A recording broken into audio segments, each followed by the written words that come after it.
It's time for summertime romances. So I have these 4 books and 3 more that I think you should 100% put on your TBR list for this summer. Now, I also have a special discount for you, so make sure to check the description below. I found all these books on Harlequin's Summer of Love page because, well, 1, it's summer, and 2, even if it wasn't summer, I love a good summertime romance read, and I think you will love them too. First up is The Build Up by Tati Richardson, and we have a super hunky lawyer named Porter and an architect named Ari, and of course, they're assigned to work together. He's super hot. She's trying to deny it. He also thinks she's very attractive and trying to deny that too because they're professionals. They're working their way up the corporate ladder, and neither of them wants to ruin that with an office place romance, but, well, you'll have to read it to find out, but it's really good, and that's why I wanted to start with this book first. Next up is The Roommate Pack by Ashley Allison. No, that's wrong. Allison Ashley. It's a woman with 2 first names.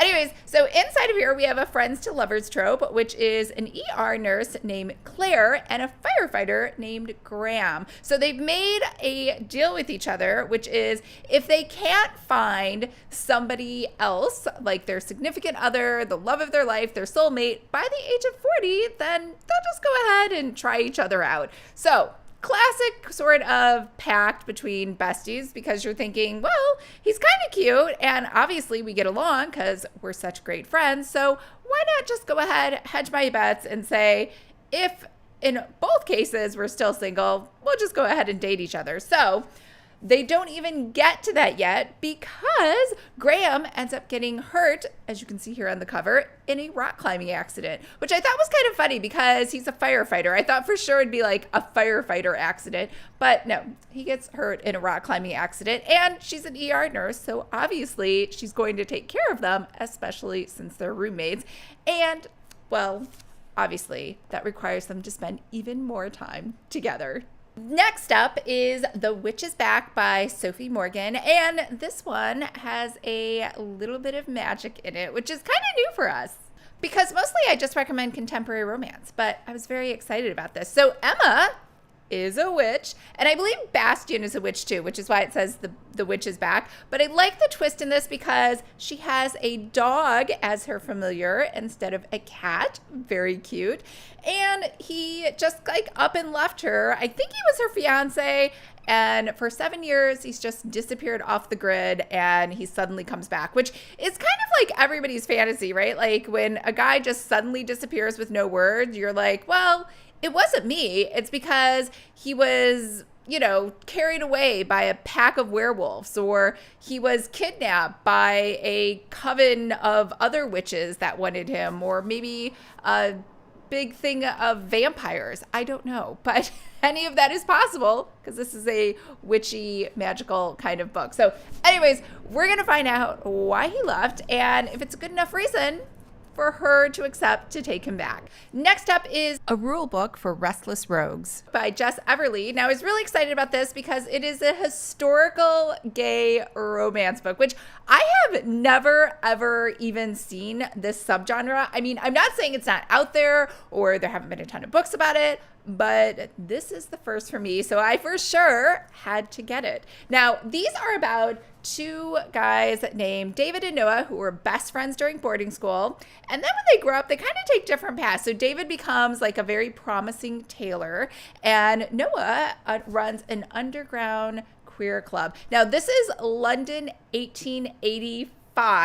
So it's very scandalous to run one of these clubs. So David and Noah end up crossing paths again. I think it sounds like they had maybe lost touch because they were friends in boarding school and then they both kind of went their separate ways. But they need to figure out if they have feelings for each other because it sounds like there was no romance back in boarding school, but now there is. And also we need to find out how Noah ended up running this underground club.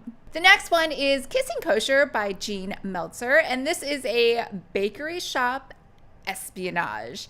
I don't even know if that's a thing, but I was very excited by it. So Avital owns a wonderful kosher bakery, And Ethan's family owns like a mass produced, like we're talking like in stores and groceries and like places all over the country or the world. It didn't really say, but they're like a household name for kosher desserts. So his grandfather tells him to go undercover over to Avitel's shop and get their family recipe, which apparently is very popular and gaining steam. So he goes in, she just needs some extra help, and he just happens to be cute. And oh, he also is helping her with her chronic pain issues, something totally aside in the story. So obviously she trusts him, and he's just there though to steal a recipe. He's a recipe thief. However, of course, he ends up falling in love with Avital. So it'll be interesting to see how Ethan pulls this off to keep the girl, keep his grandfather happy,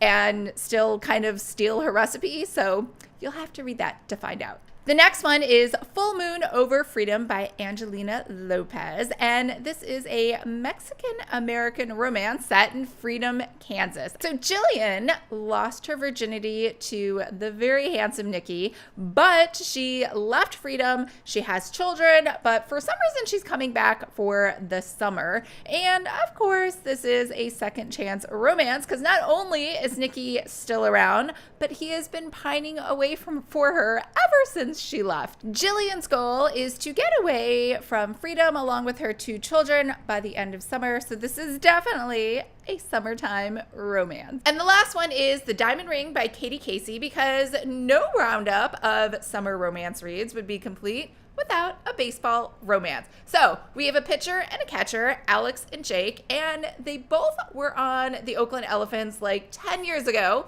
And they had some sparks, and then something happened, and, they just kind of broke up, or things kind of went to the side, but they were both back on the same baseball team, and because of their positions, one's a pitcher, one's a catcher, they're like always working together. So even if you wanted to kind of avoid your ex, it's a little hard when you're both on this baseball team and in those 2 positions. So we're going to see if the sparks are going to fly again and if they can rekindle that romance for a second time. So that's a wrap for all 7 books that I recommend that you check out this summer. And remember, you don't have to read them this summer. They're just summertime romances, which really can be read anytime. Make sure to check the link in the description below. I hope everyone's having a fabulously wonderful summer and a delightful summer vacation filled with amazing romance books. All right, I will talk to you later.